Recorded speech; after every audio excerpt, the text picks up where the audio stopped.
Has entrado a un lugar donde las sombras guardan secretos y el miedo siempre encuentra un rincón para quedarse.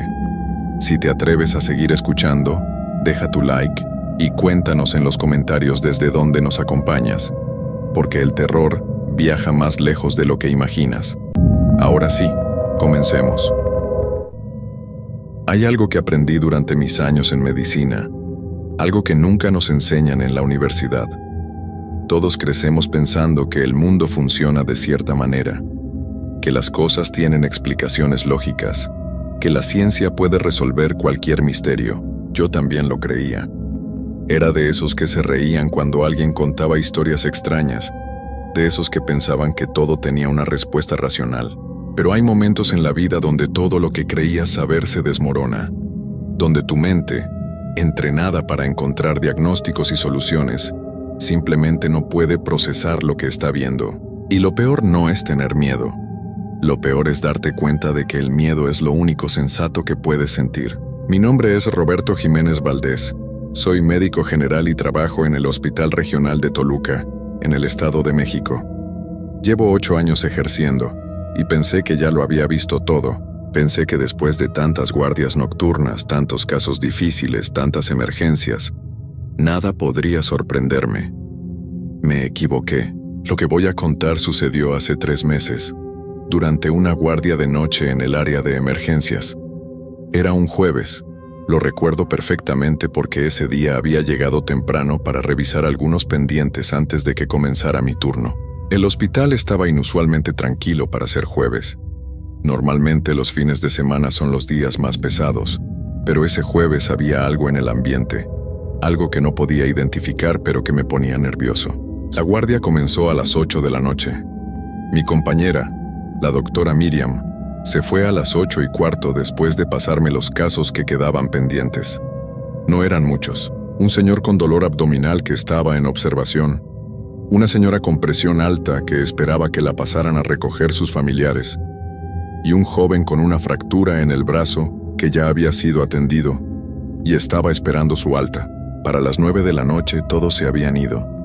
El área de emergencias quedó vacía. Solo estaba yo, 2 enfermeras, el guardia de seguridad y el personal de intendencia que hacía su ronda de limpieza. Las luces fluorescentes zumbaban con ese sonido molesto que uno termina ignorando después de tanto tiempo trabajando ahí. El olor a desinfectante impregnaba todo el lugar, mezclado con ese aroma particular que tienen los hospitales. Esa combinación de medicinas, sufrimiento y algo más que nunca he podido describir con palabras. Me senté en el escritorio de enfermería a revisar mi celular. Había mensajes de mi esposa preguntándome cómo iba la guardia. Le contesté que todo estaba tranquilo, que probablemente sería una noche aburrida. Ojalá no hubiera dicho eso. A las 9:30 sonó la ambulancia. El sonido de la sirena acercándose siempre provoca una descarga de adrenalina. No importa cuántas veces lo hayas escuchado, te preparas mentalmente para lo que sea que venga. Los paramédicos entraron corriendo con una camilla. Encima venía un hombre, tal vez de unos 45 años, completamente empapado. Tenía los ojos cerrados y su piel se veía pálida, casi gris. Uno de los paramédicos comenzó a darme el reporte mientras empujaban la camilla hacia la sala de choque. Lo encontraron en el río, dijeron. Un pescador había visto el cuerpo flotando cerca de la orilla y llamó a emergencias. No sabían cuánto tiempo llevaba en el agua, pero cuando llegaron todavía tenía pulso, aunque muy débil. Durante el traslado su corazón se detuvo 2 veces y lograron reanimarlo. Comenzamos a trabajar de inmediato. Las enfermeras conectaron los monitores mientras yo revisaba sus signos vitales. Su temperatura corporal era bajísima, tenía hipotermia severa, no respiraba por sí mismo. Así que le colocamos un tubo en la garganta y conectamos el ventilador. Su corazón latía, pero muy despacio, de forma irregular. Lo extraño comenzó cuando le quité la ropa mojada para poder examinarlo mejor. Su cuerpo estaba cubierto de moretones, pero no eran moretones normales. Eran marcas oscuras, casi negras, que formaban patrones extraños en su piel. Al principio pensé que tal vez se había golpeado contra las rocas del río, pero las marcas eran demasiado simétricas, demasiado uniformes. Mientras trabajaba, Una de las enfermeras, Claudia, me comentó algo que me pareció raro. Dijo que las marcas parecían quemaduras, pero no de fuego, sino de algo frío. Yo nunca había visto nada así. Seguimos estabilizándolo, aplicando suero tibio para subir su temperatura, administrando medicamentos para regular su ritmo cardíaco. Después de casi una hora de trabajo intenso, sus signos vitales comenzaron a mejorar. Su temperatura subía lentamente, su corazón latía con más fuerza. Pensé que lo habíamos logrado, que este hombre tendría una segunda oportunidad. Pero entonces abrió los ojos. No fue un despertar normal. Sus párpados se abrieron de golpe, como si algo lo hubiera jalado bruscamente de vuelta a la conciencia. Sus ojos estaban completamente abiertos, demasiado abiertos. Me miraba fijamente, pero era como si no me viera a mí. Era como si estuviera viendo algo a través de mí, algo que estaba detrás, algo que yo no podía ver. Intenté hablarle, preguntarle su nombre, decirle dónde estaba, pero no reaccionaba. Solo me miraba con esos ojos enormes, vidriosos. Y entonces comenzó a temblar. No era el temblor normal de alguien con frío. Era algo violento, descontrolado. Todo su cuerpo se sacudía con tanta fuerza que tuvimos que sujetarlo para evitar que se cayera de la camilla. Le administramos sedantes, pero no funcionaban. Seguía temblando, seguía con esos ojos abiertos mirando al vacío. Y entonces habló, o más bien, hizo sonidos. No eran palabras en ningún idioma que yo conociera. Era algo gutural, algo que sonaba como si viniera desde muy dentro de su pecho, como si no fuera su voz la que estaba saliendo de su garganta. Claudia me miró asustada. La otra enfermera, Patricia, había dado un paso atrás. Yo intentaba mantener la calma, buscar una explicación médica. Tal vez era un daño neurológico por la falta de oxígeno. Tal vez había sufrido un derrame cerebral. Tal vez era cualquier cosa menos lo que parecía ser. Aumenté la dosis de sedante. Tenía que calmarlo antes de que se lastimara o lastimara a alguien. Pero mientras preparaba la inyección, el hombre dejó de temblar de repente. Se quedó completamente quieto, rígido como una tabla. Sus ojos seguían abiertos, pero ahora me miraban directamente. Y juro que en ese momento sentí algo que nunca había sentido en todos mis años de medicina. Sentí terror puro. Su boca comenzó a moverse lentamente, como si le costara trabajo formar las palabras. Y entonces habló, esta vez en español, con una voz ronca que apenas se escuchaba por encima del sonido del ventilador y los monitores. «Ella está aquí», dijo. «Ella vino conmigo». No entendía a qué se refería. Le pregunté quién estaba aquí, intentando mantener mi voz profesional, tranquila. Pero él no me contestó. Simplemente cerró los ojos y su cuerpo se relajó. Los monitores mostraban que se había quedado dormido o inconsciente. Su respiración se estabilizó, su ritmo cardíaco también. Todo volvió a la normalidad, excepto esa sensación en mi estómago, ese nudo que no se iba. Decidimos pasarlo a la unidad de cuidados intensivos. Necesitaba estar bajo observación constante. Mientras los camilleros se lo llevaban, Claudia y yo nos quedamos limpiando la sala de choque. Ninguna de las dos hablábamos. El silencio era incómodo, pesado. Fueron las 11 de la noche cuando terminamos de limpiar y documentar todo. Le dije a Claudia que fuera a descansar un rato, que yo me quedaría cubriendo el área de emergencias. Patricia se fue con ella. Me quedé solo en el escritorio de enfermería, escribiendo las notas del caso en la computadora. El hospital estaba silencioso, demasiado silencioso. Normalmente se escuchan sonidos incluso de noche, pasos en los pasillos, voces lejanas, el movimiento de las camillas. Pero esa noche no se escuchaba nada. Solo el zumbido de las luces y el sonido de mis dedos en el teclado. Estaba concentrado en la pantalla cuando escuché algo. Fue un sonido suave, como si alguien estuviera arrastrando algo mojado por el piso. Levanté la vista, pero no vi nada. Los pasillos de emergencias estaban vacíos.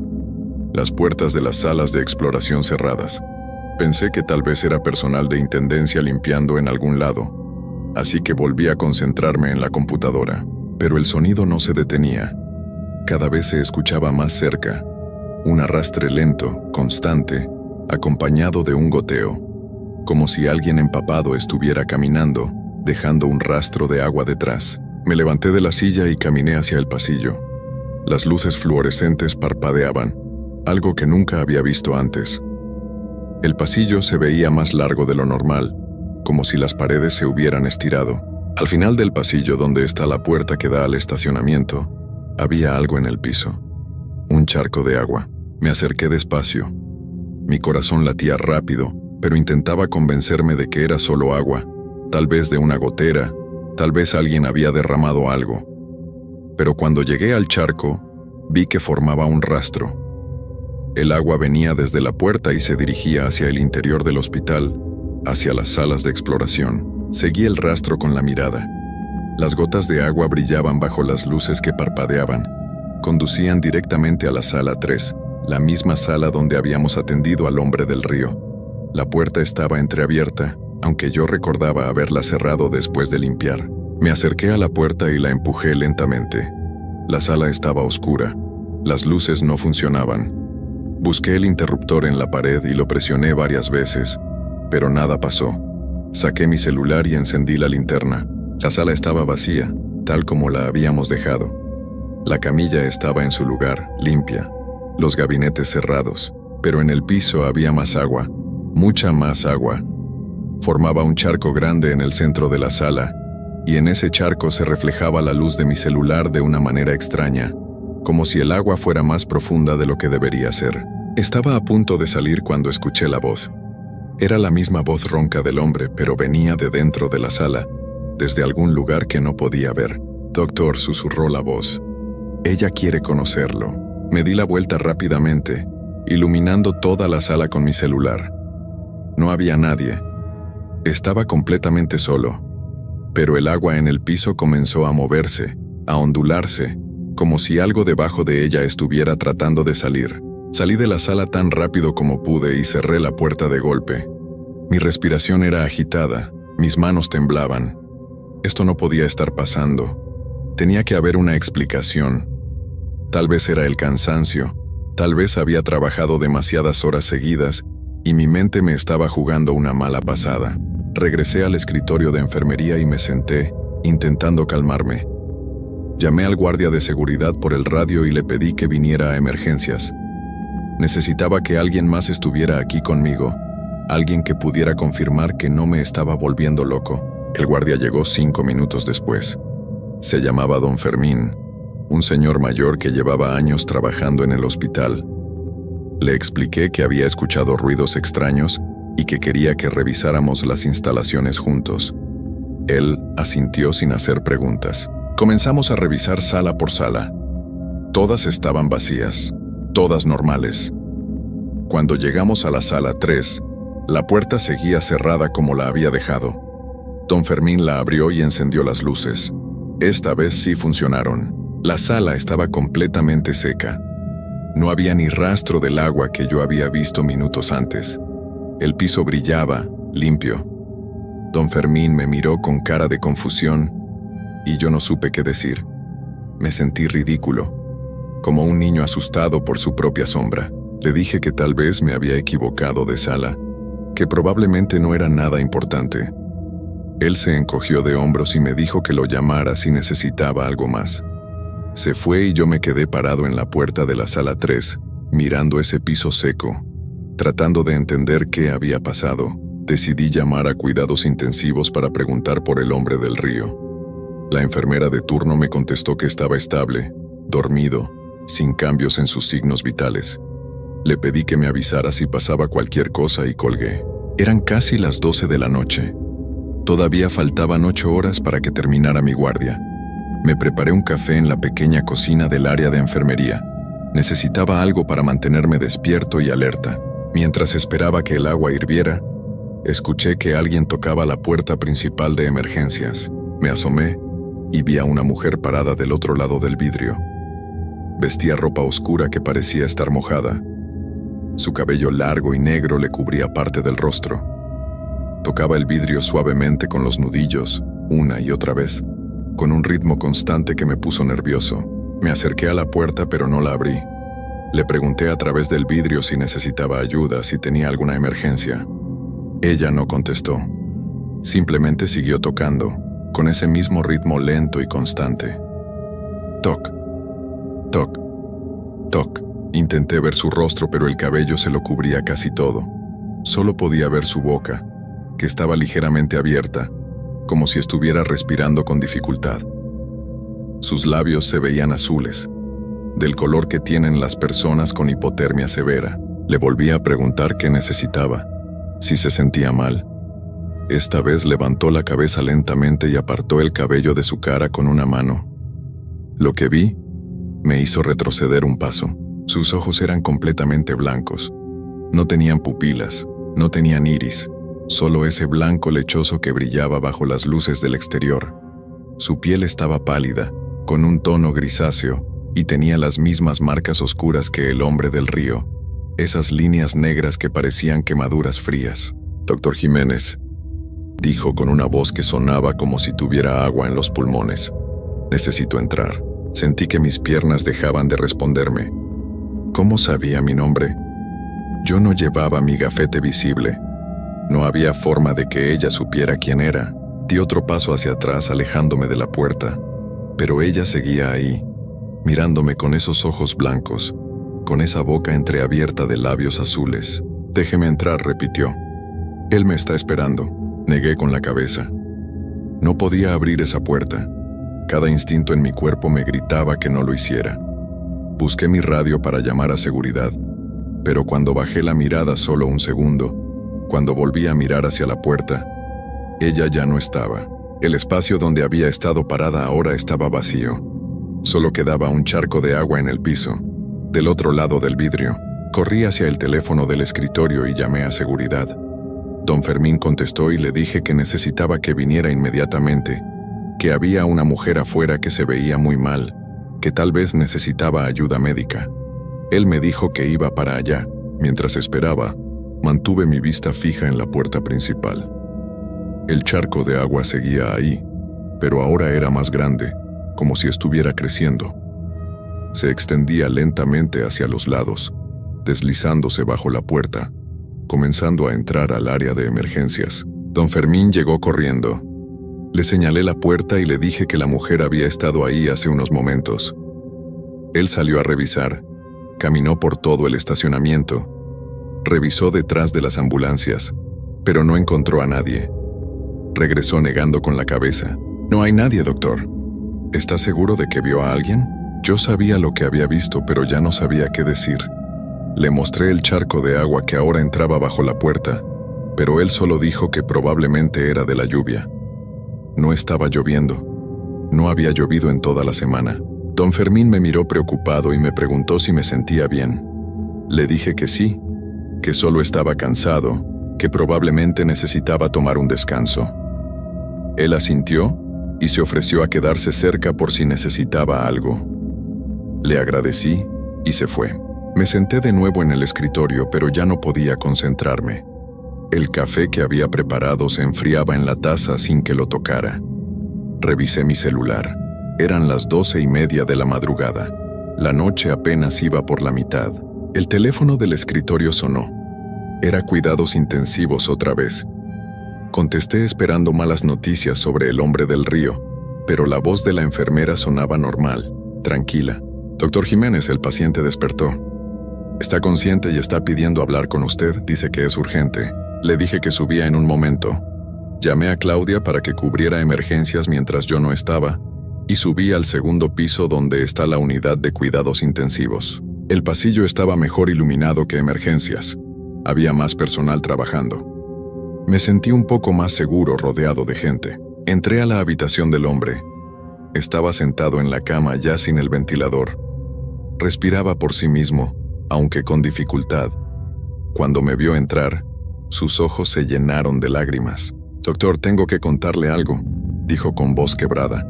«Tengo que advertirle». Me acerqué a la cama y le pedí que se calmara, que primero necesitaba revisarlo. Pero él negó con la cabeza con desesperación y agarró mi brazo con una fuerza sorprendente para alguien en su condición. «No hay tiempo», dijo. «Ella viene por mí. Y ahora que usted me tocó, que me salvó, ella viene por usted también». Intenté soltarme, pero su agarre era firme. Le pregunté de quién hablaba, quién era ella. Sus ojos miraban hacia la puerta de la habitación, aterrorizados. Yo no quería entrar al río, doctor, pero ella me jaló. Estaba pescando y la vi en el agua flotando. Pensé que alguien se estaba ahogando. Me metí para ayudarla y entonces sentí sus manos frías agarrando mis tobillos, jalándome hacia abajo. Me arrastró hasta el fondo y ahí me mostró cosas horribles que no debería haber visto. Su voz temblaba. Las lágrimas corrían por sus mejillas. Los monitores comenzaron a sonar. Su ritmo cardíaco se aceleraba. Me dijo que si regresaba, si lograba salir del agua, tendría que traerla conmigo. Tendría que ser su puente para regresar a este mundo. Y ahora está aquí, doctor. Llegó con las ambulancias, escondida en el agua de mi ropa, en el agua de mis pulmones. Y ahora camina por los pasillos buscándome. Traté de calmarlo, pero fue inútil. Su agitación empeoraba. Los monitores sonaban cada vez más fuerte. La enfermera entró corriendo y comenzamos a tratar de estabilizarlo. Pero él seguía hablando, seguía gritando: «No deje que lo toque. Si la ve, no deje que lo toque. Su piel está fría como el agua más profunda del río. Y si lo agarra, si siente esa frialdad, ella podrá encontrarlo siempre, donde sea que esté». Le administramos sedantes. Su cuerpo finalmente se relajó y volvió a quedarse dormido. La enfermera y yo nos miramos. Ella parecía asustada, aunque intentaba disimularlo. Le dije que vigilara al paciente de cerca y salí de la habitación. Caminé por el pasillo de regreso a las escaleras, pero me detuve. Al final del pasillo, junto a la ventana, había una silueta. Era la mujer. Estaba de espaldas, mirando hacia afuera, hacia la oscuridad de la noche. Su ropa seguía chorreando agua que formaba un charco a sus pies. Mi corazón latía tan fuerte que podía escucharlo en mis oídos. Quería correr, pero mis piernas no se movían. Y entonces ella comenzó a voltearse, muy despacio. Primero vi su cabello negro y mojado, luego su perfil, luego su rostro completo. Era hermosa y horrible al mismo tiempo. Su piel era tan pálida que parecía brillar en la oscuridad. Sus ojos blancos me miraban sin parpadear. Y sonreía, una sonrisa pequeña, casi tierna, que no llegaba a sus ojos muertos. Levantó una mano lentamente y me hizo una señal para que me acercara. Sus dedos eran largos, delgados, y del agua que goteaba de ellos se formaban pequeños charcos en el piso. Comencé a retroceder. 1 paso, 2 pasos. Ella empezó a caminar hacia mí, dejando un rastro de agua con cada paso. No caminaba como una persona normal. Era como si flotara, como si sus pies apenas tocaran el suelo. Me di la vuelta y corrí. Bajé las escaleras de 2 en 2, casi tropezando. Escuchaba detrás de mí ese sonido de agua, ese goteo constante que me perseguía. Llegué a emergencias y cerré la puerta de las escaleras detrás de mí. Claudia me miró asustada. «¿Qué pasa, doctor? ¿Está bien?» No supe qué contestar. ¿Cómo le explicaba lo que acababa de ver? ¿Cómo le decía que había una mujer empapada persiguiéndome por el hospital? Una mujer con ojos blancos que no debería estar viva. Llamé a don Fermín otra vez y le pedí que revisara el 2º piso. Él subió y después de unos minutos me reportó por radio que no había nadie, que todo estaba normal. Le pregunté si vio agua en el piso, charcos, cualquier cosa. Me dijo que no, que todo estaba seco. Las horas siguientes fueron una tortura. Me quedé en el escritorio de enfermería, con todas las luces encendidas, revisando constantemente los pasillos. Cada sombra me parecía sospechosa, cada sonido me hacía saltar.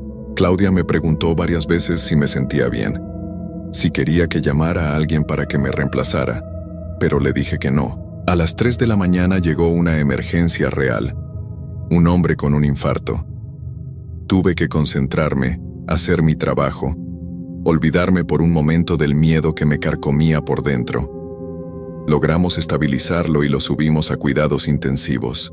Cuando regresé a emergencias, sentí que algo había cambiado. El ambiente era diferente, más pesado. Hacía más frío que antes, tanto que podía ver mi aliento.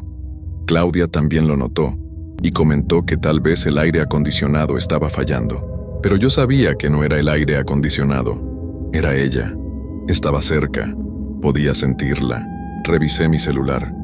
Tenía un mensaje de mi esposa preguntándome cómo iba todo. No le contesté. No sabía qué decirle. ¿Cómo le explicaba que posiblemente no volvería a casa? A las 4 de la mañana las luces de emergencias comenzaron a parpadear, todas al mismo tiempo, creando un efecto estroboscópico que era mareante. Y entonces, en esos momentos de oscuridad entre parpadeo y parpadeo, la vi. Estaba parada al final del pasillo completamente inmóvil. Cada vez que las luces se encendían, estaba un poco más cerca. Parpadeo. Más cerca. Parpadeo. Más cerca. Claudia gritó. Ella también la veía. Eso significaba que no estaba loco, que esto era real. Pero eso lo hacía 1000 veces peor porque significaba que no había escapatoria. La mujer llegó hasta el escritorio de enfermería. El agua goteaba de su ropa, de su cabello, formando charcos en el piso. Sus ojos blancos nos miraban con esa intensidad vacía. Extendió su mano hacia mí. Doctor Jiménez, dijo con esa voz llena de agua. Es hora de ir a casa. Claudia corrió hacia la salida pero resbaló con el agua y cayó. Yo intenté ayudarla pero la mujer se interpuso entre nosotros. Su mano fría tocó mi brazo y sentí como si 1000 agujas de hielo se clavaran en mi piel. El dolor era insoportable. Sentí que me jalaba, que me hundía, aunque seguía parado en el mismo lugar. Era como si estuviera cayendo a través del piso, a través de la tierra, hacia un lugar oscuro y frío donde el agua lo llenaba todo. Vi imágenes en mi mente. Vi el fondo del río. Vi cuerpos flotando en la oscuridad. Vi rostros de personas muertas mirándome con ojos vacíos. Vi a la mujer cuando estaba viva, hace muchos años, entrando al agua voluntariamente, dejándose hundir, dejando que el río se la tragara. Y vi su ira, su necesidad de llevar a otros con ella, de no estar sola en ese lugar frío y oscuro. Cuando volví en mí, estaba tirado en el piso de emergencias. Claudia gritaba pidiendo ayuda. Don Fermín y otros guardias habían llegado. Me ayudaron a levantarme. La mujer ya no estaba, pero el agua seguía ahí, charcos por todo el piso. Llamaron a más personal. Revisaron toda el área. Encontraron que de alguna manera las tuberías del segundo piso se habían roto y el agua había bajado hasta emergencias. Esa fue la explicación oficial. Una simple avería en las tuberías. Pero yo sabía la verdad, y el hombre del río también lo sabía. A la mañana siguiente, cuando terminó mi guardia, subí a verlo antes de irme. Estaba despierto, mirando hacia la ventana. Lo siento, me dijo sin voltear a verme. Lo siento mucho. Le pregunté qué iba a pasar ahora. Él finalmente me miró y en sus ojos vi una tristeza profunda, una resignación que me heló la sangre. Ella no se detiene, doctor. Una vez que lo marca, lo encuentra. Puede que tarde días, semanas, meses, pero siempre vuelve. Y cuando vuelva, cuando sienta sus manos frías otra vez, no habrá nada que pueda hacer. El agua está en todas partes. En los grifos, en la lluvia, en los vasos que bebemos. Ella puede viajar a través de todo eso. Y cuando menos lo espere, cuando esté más tranquilo, cuando crea que fue solo una pesadilla, ahí estará ella, esperándolo. Salí de esa habitación sabiendo que mi vida había cambiado para siempre. Salí del hospital con el sol brillando, con la gente caminando normal por las calles, con el mundo funcionando como si nada hubiera pasado. Pero yo ya no era el mismo. Han pasado 3 meses desde esa noche. 3 meses en los que no he podido dormir bien. Cada vez que cierro los ojos veo esos ojos blancos mirándome. Cada vez que escucho agua correr, mi corazón se acelera. He dejado de bañarme con regadera. Solo uso una toalla mojada para limpiarme. No puedo estar cerca de ríos, lagos, ni siquiera fuentes. El miedo es constante, paralizante. Pedí que me cambiaran a turnos de día. Ya no trabajo noches. Pero no importa porque sé que ella puede venir en cualquier momento. A veces, cuando llueve, la veo parada en la esquina de mi calle, bajo el agua que cae del cielo, mirando hacia mi ventana. El hombre del río murió hace 2 semanas. Dijeron que fue un paro cardíaco, pero yo sé la verdad. Ella vino por él. Y ahora estoy solo, esperando mi turno. Esta mañana, cuando abrí el grifo para lavarme las manos, el agua salió más fría de lo normal. Y por un segundo, solo por un segundo, sentí unos dedos rozando los míos bajo el chorro. Esta noche va a llover. Ya puedo escuchar las gotas comenzando a caer sobre el techo. Y sé que ella vendrá.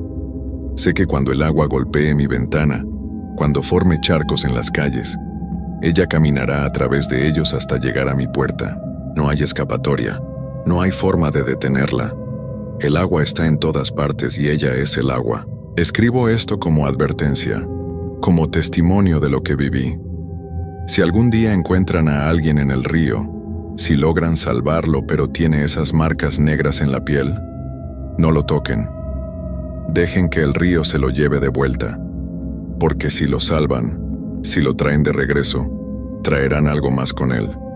Y ese algo no descansará hasta llevárselos a todos. La lluvia cae más fuerte ahora.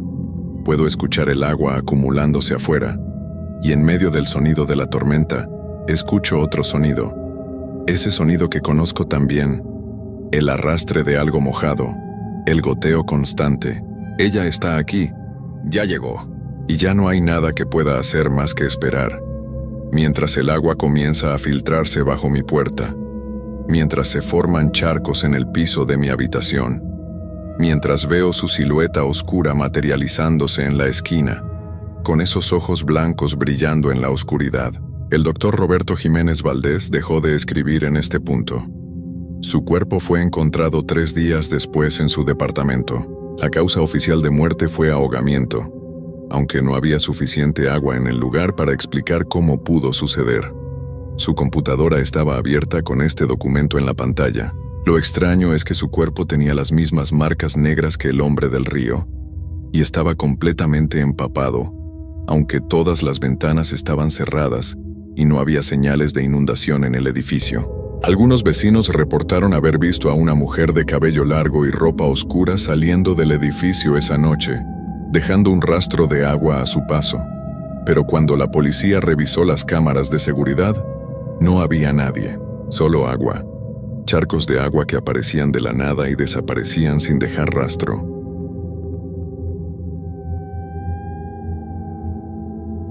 Hay cosas en este mundo que no tienen explicación.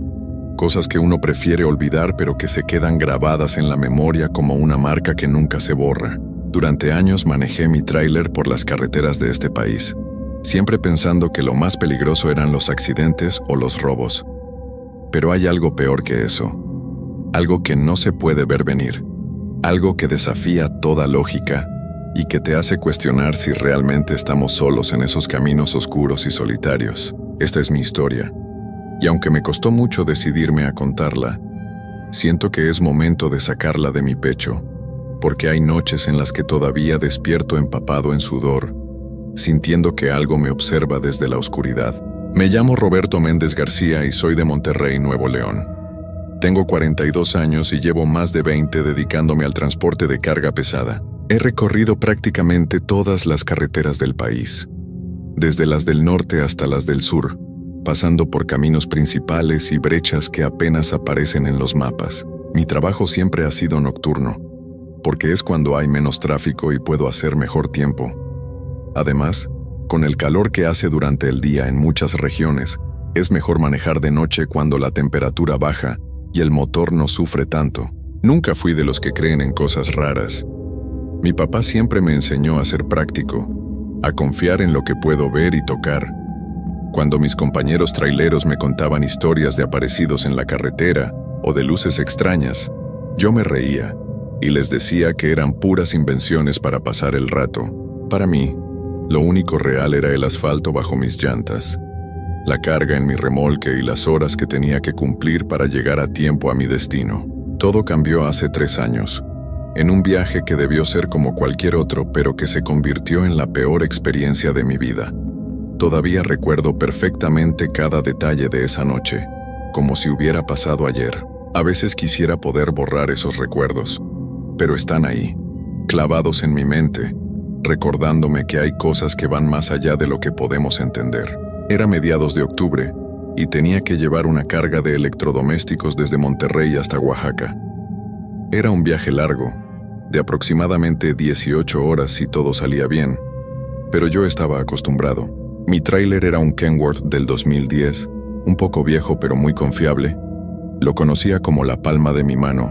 Cada ruido que hacía, cada vibración, era como una extensión de mi propio cuerpo después de tantos años juntos. Salí de Monterrey alrededor de las 8 de la noche, como siempre. El clima estaba perfecto, despejado y fresco. La luna estaba casi llena y se veía enorme en el cielo, iluminando la carretera con una luz plateada que hacía que casi no necesitara las luces altas. Me sentía bien. Había dormido bien el día anterior y tenía mi termo lleno de café bien cargado. Llevaba también mis galletas favoritas y unos tacos que mi esposa me había preparado para el camino. Todo parecía indicar que sería un viaje tranquilo y sin complicaciones. Las primeras horas transcurrieron sin ningún problema. Pasé por Saltillo sin detenerme, luego por la desviación hacia San Luis Potosí. El tráfico era escaso, como me gustaba. De vez en cuando me cruzaba con otro tráiler o algún auto, pero en general la carretera estaba bastante sola. Iba escuchando música norteña en el radio, canturreando de vez en cuando, pensando en que en un par de días estaría de regreso en casa con mi familia. Alrededor de la medianoche decidí parar en una gasolinera para cargar combustible y estirar un poco las piernas.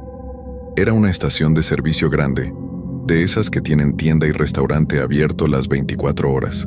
Había otros 2 tráilers estacionados y un par de autos. Llené el tanque, compré más café y unos cigarros, aunque estaba tratando de dejar el vicio. Aproveché para ir al baño y lavarme la cara con agua fría para mantenerme despierto. Mientras pagaba en la caja, el despachador, un señor mayor de unos 60 años, me preguntó hacia dónde me dirigía. Le dije que iba para Oaxaca y él negó con la cabeza, con una expresión extraña en el rostro. «Tenga cuidado por la carretera 190», me dijo en voz baja como si no quisiera que otros lo escucharan. Han pasado cosas raras por ahí últimamente. Varios choferes han reportado cosas extrañas. Le pregunté a qué se refería, pero él solo se encogió de hombros y me dijo que tuviera cuidado, que no me detuviera a menos que fuera absolutamente necesario. Yo pensé que el pobre viejo estaba un poco loco, o que había escuchado demasiadas historias de camioneros. Le di las gracias de todas formas y salí de ahí. Subí de nuevo a mi tráiler y continué mi camino. Ya eran casi la 1 de la mañana cuando entré a la carretera 190. Es una carretera que conecta varias ciudades pequeñas. No es la ruta más directa, pero a esa hora no había mucho tráfico y conocía bien el camino. Es una zona bastante despoblada, con muchos tramos donde no hay más que monte a ambos lados del camino. Los primeros kilómetros fueron normales. La carretera estaba en buen estado y yo iba a una velocidad constante. La luna seguía brillando intensamente y podía ver claramente el camino. El radio empezó a tener interferencia, algo normal en zonas alejadas, así que lo apagué y seguí manejando en silencio, concentrado en la carretera. Fue entonces cuando noté algo extraño. A lo lejos, del lado derecho de la carretera, vi una luz.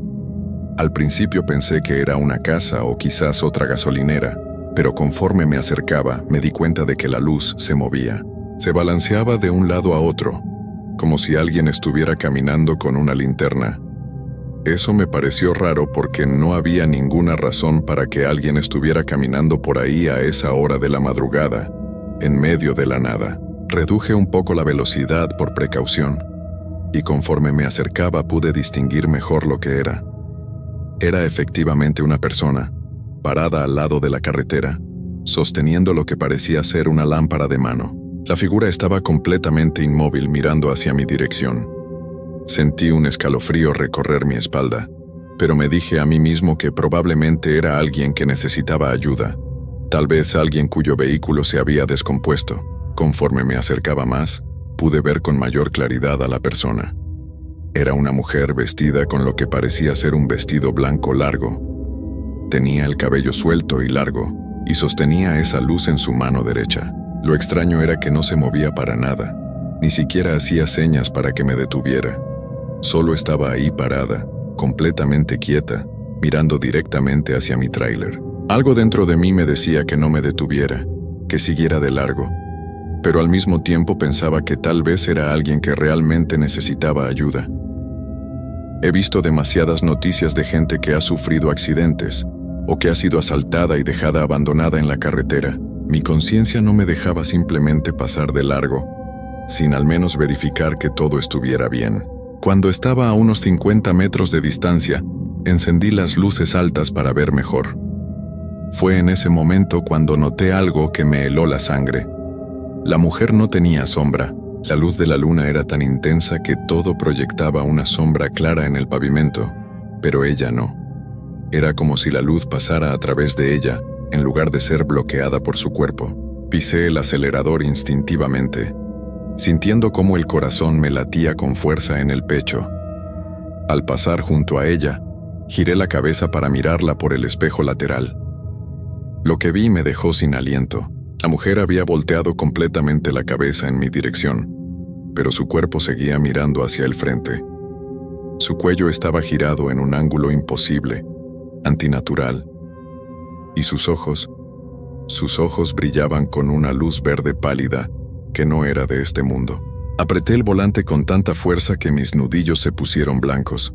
Traté de convencerme de que había sido un truco de la luz, que mi cansancio me estaba haciendo ver cosas, pero sabía que lo que había visto era real. Cada fibra de mi ser me lo confirmaba. Aceleré más, queriendo poner la mayor distancia posible entre esa cosa y yo. Sí, porque ya no podía pensar en ello como una persona. Fuera lo que fuera, no era humano. Mi tráiler rugía en la noche mientras yo empujaba el motor al límite. El velocímetro marcaba 110 kilómetros por hora, más rápido de lo que debería ir con una carga completa, pero no me importaba. Solo quería alejarme de ahí. Miré por el espejo retrovisor y ya no vi nada. La carretera detrás de mí estaba vacía y oscura. Respiré profundo, tratando de calmarme. Tal vez ya había dejado atrás esa pesadilla. Tal vez todo había terminado, pero estaba muy equivocado. Las cosas apenas comenzaban. Seguí manejando durante unos 20 minutos más, todavía con el corazón acelerado. Poco a poco empecé a calmarme, aunque cada sombra, cada movimiento en la oscuridad me hacía saltar. Traté de encender el radio de nuevo para tener algo de compañía, pero seguía sin funcionar. Solo escuchaba estática y ocasionalmente algunas palabras sueltas que no tenían sentido. Entonces, de repente, todas las luces de mi tráiler se apagaron. Todo quedó completamente negro. Las luces del tablero, los faros, todo. El motor seguía funcionando. Podía escucharlo y sentir las vibraciones, pero no podía ver absolutamente nada. Era como si alguien hubiera cortado toda la electricidad del vehículo. Empecé a frenar inmediatamente, con mucho cuidado porque no podía ver la carretera. Mi corazón latía tan fuerte que podía escucharlo en mis oídos. Tanteé con la mano buscando mi linterna de emergencia que siempre llevaba en la guantera. Mis dedos temblaban mientras trataba de abrirla. Finalmente encontré la linterna y la encendí. El haz de luz iluminó el interior de la cabina, y luego dirigí la linterna hacia el parabrisas para tratar de ver la carretera. Fue entonces cuando la vi. La misma mujer del vestido blanco estaba parada en medio de la carretera, directamente frente a mi tráiler, a no más de 10 metros de distancia. Grité y giré el volante bruscamente hacia la izquierda. El tráiler se inclinó peligrosamente y escuché cómo la carga se movía en la parte trasera. Por un momento pensé que me iba a volcar, pero de alguna manera logré controlar el vehículo y me detuve en el acotamiento, respirando agitadamente. Mi linterna había caído al suelo con el movimiento brusco. La recogí con manos temblorosas y la dirigí hacia donde había visto a la mujer. No había nada ahí. La carretera estaba completamente vacía. Era imposible que se hubiera movido tan rápido. No había ningún lugar donde esconderse en esa parte del camino. En ese momento, las luces de mi tráiler se encendieron de nuevo. Todo volvió a funcionar como si nada hubiera pasado. El motor seguía andando. El tablero se iluminó. Los faros alumbraron la carretera desierta frente a mí. Pero yo estaba paralizado del miedo. No podía moverme, no podía pensar con claridad. Pasaron varios minutos antes de que pudiera recuperar algo de compostura. Me dije a mí mismo que tenía que salir de ahí, que tenía que continuar hasta llegar a algún pueblo donde hubiera gente, donde hubiera luz. No podía quedarme ahí parado en medio de la nada. Metí primera velocidad y empecé a avanzar lentamente. Mis ojos iban de un lado a otro, escudriñando cada centímetro de la carretera y los alrededores. Cada sombra me parecía una amenaza. El silencio era opresivo, sofocante. Ni siquiera me atrevía a respirar muy fuerte. Había avanzado tal vez 1 kilómetro cuando escuché el golpe. Fue un sonido fuerte, como si algo pesado hubiera caído sobre el techo de mi cabina. El tráiler se sacudió ligeramente con el impacto. Me quedé helado, con las manos aferradas al volante. Luego escuché el sonido de algo arrastrándose sobre el metal del techo, como uñas o garras raspando la superficie. El pánico me invadió completamente. Sabía que había algo ahí arriba, sobre mi cabina. Podía escucharlo moverse. Podía sentir el peso cambiando de un lado a otro. Quería gritar, pero no me salía la voz. Quería acelerar y sacudirme esa cosa de encima, pero tenía miedo de perder el control del tráiler. Entonces escuché la voz. Era una voz de mujer, pero sonaba distorsionada, como si viniera de muy lejos o de debajo del agua. Decía mi nombre. Roberto. Decía, Roberto Méndez. Ven conmigo, Roberto. No tengas miedo. Cómo sabía mi nombre era algo que no podía comprender y que me aterraba aún más. Nunca había visto a esa cosa antes. Nunca había estado en ese lugar. No había forma de que supiera quién era yo. La voz continuaba llamándome, cada vez más insistente. Ven conmigo. Aquí estarás mejor. Aquí no hay dolor, no hay preocupaciones. Solo paz eterna. Déjate llevar, Roberto. Había algo en esa voz que era casi hipnótico. Una parte de mí quería escucharla, quería creerle. Sentí como si mis párpados se volvieran pesados, como si una gran fatiga me invadiera. Mis manos empezaron a aflojar su agarre en el volante. El tráiler empezó a desviarse lentamente hacia la derecha, hacia el monte, pero justo en ese momento, la foto de mi familia que siempre llevaba pegada en el tablero captó mi atención. Era una foto de mi esposa y mis 2 hijos, tomada en el último cumpleaños de mi hijo mayor. Todos sonreían, felices. Eso me trajo de vuelta a la realidad de golpe. Sacudí la cabeza violentamente y apreté el volante de nuevo. No, grité. No me voy a ningún lado. Vete de aquí. Déjame en paz.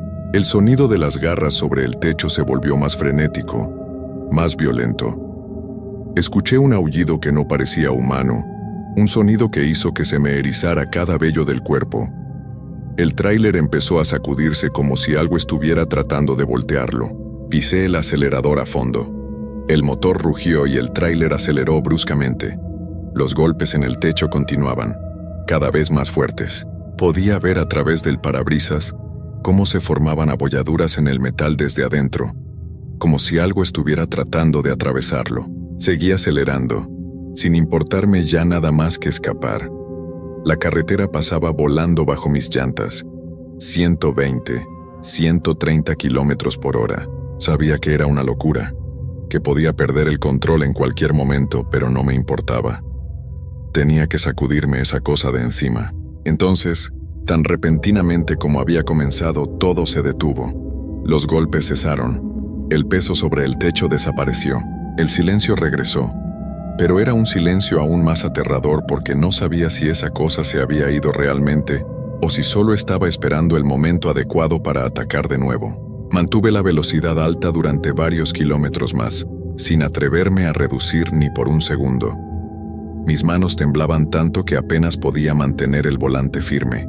El sudor me corría por la frente y la espalda, empapando completamente mi camisa. Cada pocos segundos miraba hacia arriba, esperando ver algo atravesando el techo de la cabina, pero no pasaba nada. Finalmente, a lo lejos, vi luces. Era un pueblo pequeño, apenas unas cuantas casas y negocios, pero había luz, y eso era lo único que importaba. Aceleré aún más, desesperado por llegar a ese lugar. Cuando finalmente entré al pueblo, busqué inmediatamente un lugar donde estacionar. Había una pequeña gasolinera cerrada con un área de estacionamiento iluminada. Metí el tráiler ahí y apagué el motor. Me quedé sentado en la cabina durante varios minutos, tratando de procesar lo que había pasado. Mis manos seguían temblando y sentía náuseas. Finalmente, reuní el valor para bajar del tráiler y revisar el techo de la cabina. Lo que vi confirmó que no había sido mi imaginación. El techo estaba completamente destruido.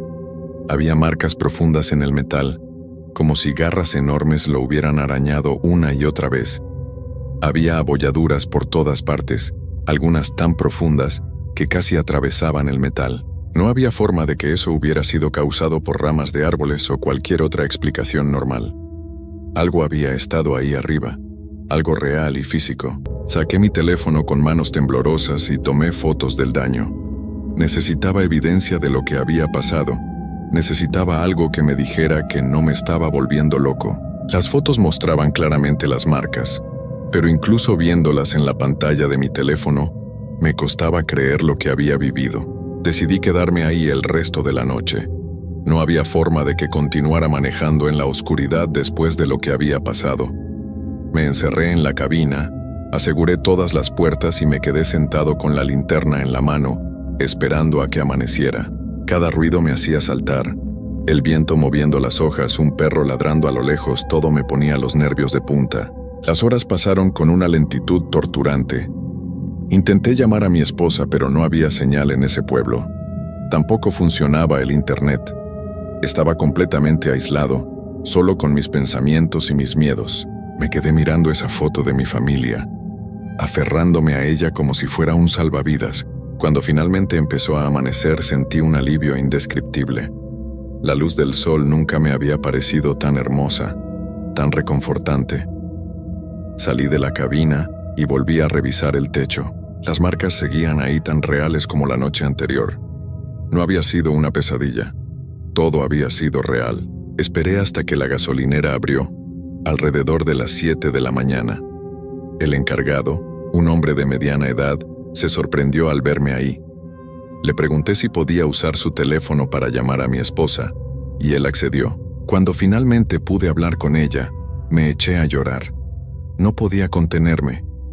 Ella se asustó y me preguntó qué había pasado, pero no pude decirle la verdad. Le dije que había tenido problemas con el tráiler y que estaba bien, que pronto estaría en casa. Le pregunté al encargado de la gasolinera sobre la carretera por la que había venido. Su expresión cambió inmediatamente cuando la mencioné. Me dijo que varios choferes habían reportado cosas extrañas en ese tramo, que algunos habían tenido accidentes sin explicación aparente, otros simplemente habían desaparecido. Sus tráilers encontrados abandonados días después sin ninguna señal de los conductores. Me contó que hace muchos años en esa zona había pasado algo terrible. No quiso dar detalles. Solo dijo que mucha gente había sufrido y que desde entonces el lugar estaba maldito. Los lugareños evitaban pasar por ahí de noche. Solo los que no conocían las historias como yo se atrevían a transitar por esa carretera en la oscuridad. Le pregunté qué pasaba con los que desaparecían. Él negó con la cabeza tristemente y dijo que nunca se volvía a saber de ellos. Simplemente se los tragaba la carretera, como si nunca hubieran existido. Las autoridades nunca encontraban nada, ninguna pista, ninguna explicación. Los casos quedaban sin resolver, olvidados con el tiempo. Sentí un frío terrible recorrer mi espalda al escuchar eso. Me di cuenta de lo cerca que había estado de convertirme en uno de esos desaparecidos. Si no hubiera visto esa foto de mi familia, si hubiera cedido a esa voz hipnótica, probablemente mi tráiler habría sido encontrado días después, vacío, y nadie hubiera sabido qué me pasó. Decidí continuar mi viaje, pero por una ruta diferente. No me importaba si tardaba más tiempo. No iba a volver a pasar por esa carretera nunca más en mi vida. El desvío me agregó 4 horas al viaje, pero llegué finalmente a Oaxaca y entregué la carga. Durante todo el resto del viaje no pude dejar de pensar en lo que había pasado. Cada vez que cerraba los ojos veía esa figura del vestido blanco, escuchaba esa voz llamándome. Las marcas en el techo de mi cabina eran un recordatorio constante de que algo inexplicable había sucedido esa noche. Cuando regresé a Monterrey, traté de reportar lo sucedido. Fui a la policía, pero no me tomaron en serio. Me miraron como si estuviera loco, como si hubiera inventado toda la historia. Las fotos del daño en mi tráiler no les parecieron suficiente evidencia. Dijeron que probablemente había sido vandalismo cuando estuve estacionado en algún lugar, o que había pasado bajo ramas bajas sin darme cuenta. Intenté hablar con otros traileros, contarles mi experiencia. Algunos me escucharon con interés, asintiendo con la cabeza como si supieran exactamente de qué estaba hablando. Ellos también habían visto cosas, habían vivido experiencias similares en diferentes carreteras del país, pero la mayoría simplemente se reía o cambiaba de tema. Nadie quería hablar abiertamente de esas cosas por miedo a que los consideraran locos. Traté de seguir con mi vida normal, de continuar con mi trabajo, pero ya nada era igual. Cada vez que tenía que hacer un viaje nocturno, el miedo me invadía. Empecé a tener pesadillas constantes. Soñaba con esa mujer del vestido blanco, con sus ojos brillantes y su cuello torcido. Soñaba que me llamaba desde la oscuridad, que me perseguía por carreteras interminables sin salida. Mi esposa notó el cambio en mí. Yo era otra persona, más callado, más nervioso. Dejé de disfrutar mi trabajo, algo que antes me apasionaba. Cada viaje se convirtió en una tortura, especialmente cuando tenía que manejar de noche. Empecé a pedir solo rutas de día, pero eso afectó mis ingresos. Las rutas nocturnas pagaban mejor y rechazarlas significaba ganar menos dinero. Intenté buscar explicaciones racionales para lo que había vivido. Pensé que tal vez había sido una alucinación causada por el cansancio extremo, pero las marcas en mi tráiler eran reales. El miedo que sentí era real, y lo peor de todo es que sabía, en lo más profundo de mi ser, que lo que había visto esa noche era completamente real. Pasaron los meses y el trauma no disminuía. Al contrario, empeoraba. Empecé a ver sombras en lugares donde no debía haberlas. Escuchaba voces susurrando mi nombre cuando estaba solo. Mi salud se deterioró. Perdí peso, desarrollé insomnio crónico. Los médicos me dijeron que era estrés, me recetaron pastillas para dormir y para la ansiedad, pero nada funcionaba. Un día, revisando mi tráiler antes de un viaje, encontré algo que me heló la sangre. Entre las marcas de garras en el techo, había algo que no había visto antes. Eran letras, arañadas en el metal. Decían, «Pronto volveré por ti, Roberto». Eso fue la gota que derramó el vaso. No pude más. Esa misma tarde le dije a mi jefe que dejaba el trabajo. No le di explicaciones. Simplemente le entregué las llaves de mi tráiler y me fui. Él trató de convencerme de que me quedara. Me ofreció mejores rutas, más dinero, pero nada de eso importaba. Yo sabía que mientras siguiera en ese trabajo, mientras siguiera manejando por esas carreteras solitarias de noche, esa cosa eventualmente regresaría por mí. Conseguí un trabajo en un almacén, un trabajo de día, en la ciudad, rodeado de gente. El salario era mucho menor que lo que ganaba como trailero, y mi familia tuvo que hacer sacrificios. Tuvimos que mudarnos a una casa más pequeña, más barata. Mis hijos no entendían por qué papá ya no era camionero, por qué ya no podíamos darnos los mismos lujos que antes. Mi esposa me apoyó aunque no comprendía completamente lo que había pasado. Yo nunca pude contarle la historia completa. Sabía que no me creería, o peor aún, que se preocuparía demasiado, así que simplemente le dije que el trabajo se había vuelto demasiado peligroso, que quería estar más tiempo con la familia. Eso no era mentira, pero tampoco era toda la verdad. Ahora, 3 años después, sigo trabajando en ese almacén. Vivo una vida normal, tranquila, pero el miedo nunca se fue. Cada noche, cuando oscurece, siento una presencia. A veces cuando estoy solo en casa escucho rasguños en el techo. Reviso y nunca encuentro nada, pero sé que están ahí. Esa cosa, sea lo que sea, no se ha olvidado de mí. He tratado de buscar ayuda. Fui con sacerdotes, con curanderos, con cualquiera que dijera poder ayudarme. Algunos me hicieron limpias, otros rezaron conmigo, pero nada ha funcionado. La presencia sigue ahí, esperando, observando. Sé que es solo cuestión de tiempo antes de que regrese por mí. Ya no duermo bien. Las pastillas dejaron de funcionar hace mucho. Cuando logro conciliar el sueño, las pesadillas son tan vívidas que despierto gritando. Siempre es lo mismo, estoy de nuevo en mi tráiler, manejando por esa carretera oscura, y ella está ahí esperándome. Esta vez no logro escapar. Esta vez me atrapa. Mi familia está preocupada. Ven cómo me consumo día a día, cómo el miedo me carcome por dentro. Mis hijos me preguntan por qué ya no sonrío como antes, por qué me sobresalto con cualquier ruido. No sé qué decirles. No puedo explicarles que su padre está marcado, que algo del otro lado lo reclama y que no hay forma de escapar de eso. A veces pienso en volver a esa carretera, en enfrentarme a esa cosa de una vez por todas, terminar con esta agonía de una forma u otra. Pero soy cobarde. Tengo miedo de lo que me espera ahí, en esa oscuridad, porque sé que si vuelvo no regresaré. Esa cosa terminará lo que empezó aquella noche, así que sigo viviendo día a día, arrastrando este peso, esta maldición. Trabajo, vuelvo a casa, trato de ser un buen esposo y padre, pero por dentro estoy muerto de miedo. Cada día que pasa siento que esa presencia se acerca más. Puedo sentirla, como un peso en mi pecho, como una sombra que me sigue a donde quiera que vaya. Escribo esta historia como una advertencia, como un testimonio de que hay cosas ahí afuera que no podemos entender ni controlar, cosas que acechan en la oscuridad, esperando a los incautos que se atreven a transitar por lugares malditos. Si alguna vez están manejando de noche y ven a alguien parado al lado de la carretera, por favor, no se detengan, sigan de largo, no miren atrás, y agradezcan cada amanecer que vean, porque yo sé que mis amaneceres están contados. Tarde o temprano esa cosa vendrá por mí. No sé cuándo, no sé cómo, pero sé que sucederá, y cuando eso pase, desapareceré como tantos otros antes que yo. Mi familia me buscará. Reportarán mi desaparición, pero nunca me encontrarán. Me convertiré en otro misterio sin resolver, otra estadística más. Esta noche, mientras escribo estas últimas líneas, escucho de nuevo los rasguños en el techo. Son más fuertes que nunca. Sé que ya no me queda mucho tiempo. La voz está de vuelta también susurrando mi nombre. Roberto, dice. Es hora de venir conmigo, Roberto. Ya no puedes huir más.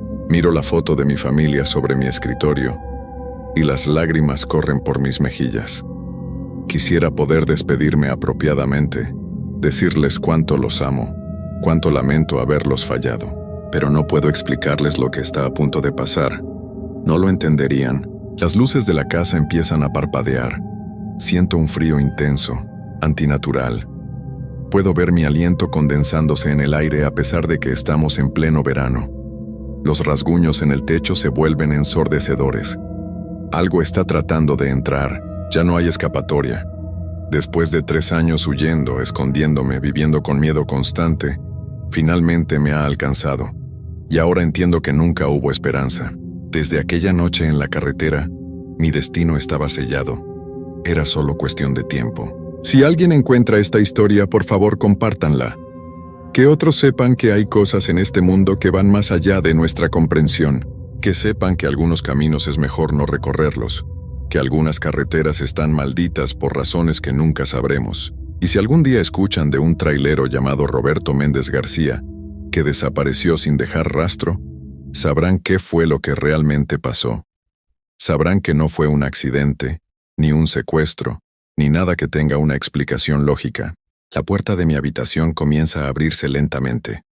No hay nadie empujándola, pero se abre de todas formas.